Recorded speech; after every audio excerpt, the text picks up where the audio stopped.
Is it too late now to say sorry? Yeah. Pumili ka ng motor. Gastos na naman. Ang sakit na sa bulsa. Sorry, aray ko, nalubak pa.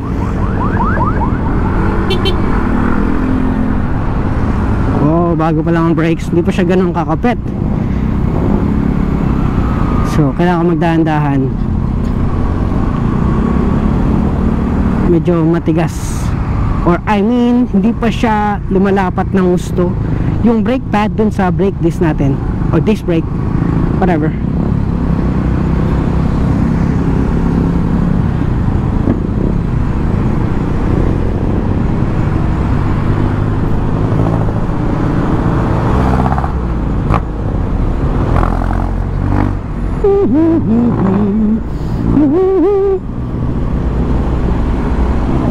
Hindi ko alam kung paano, no?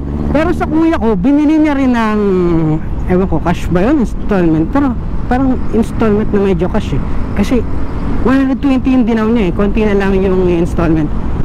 So, ang point ko, yung gusto ko sabihin ay, etong Mio i125 na binili ko, binigyan ako ng parang travel, tawagan? Ang tawag doon? Yung permit to travel, binigyan niya ako ng 1 week, 7 days. Ngayon, yung sa kuya ko, sabi niya, wala daw siyang ganun. So, depende pa sa dealer, yung mga ganun. Kasi, hindi ata siya nabigyan ng ganun, travel permit. So, pag nahuli siya, wala siyang ORCR. Katulad nito, wala rin siyang ORCR. Huli eh, no? Wala ORCR eh. Pero sa akin, sabi nung dealer, eto sir, walang huli to sir ah, kasi meron kang 7 days travel certificate, something like that. Ayun, sabi niya. Excuse me. So pwede pala, namimigay pa rin pala ng travel certification or permit kahit na bago yung motor or wala pang ORCR, pwede ka pa rin makabiyahe. At sa hirap ng panahon ngayon, kailangan mo naman talaga ng sariling service mo. Isipin mo, kung magko-commute ka, they say yung pamasahe daw ay doble. So kung sa bus dati ay mga 40 pesos, so 80 pesos per day.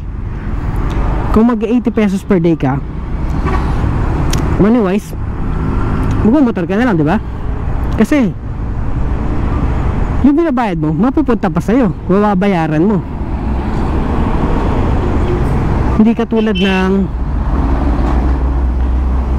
what?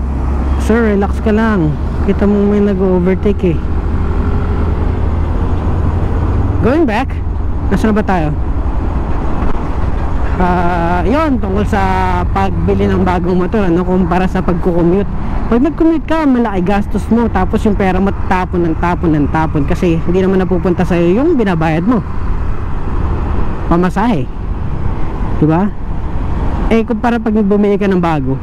Kaya siguro yung napuntahan namin na unang Yamaha dun sa Dasma, medyo walang stock. Hindi pala medyo, wala na talaga yung stock. Hindi ko lang siya na video, no? Pero ang linis ng shop nila, walang motor na stock. Meron man siguro dalawa, yan. Pero saka nakakita ng dealer na dalawa lang ang stock, diba? Karaniwan may stock talaga.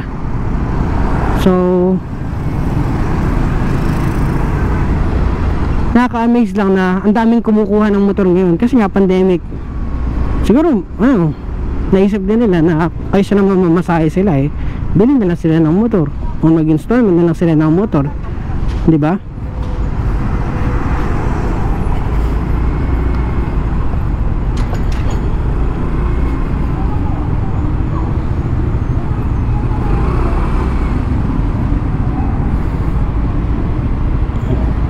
Paano ba ito inaano?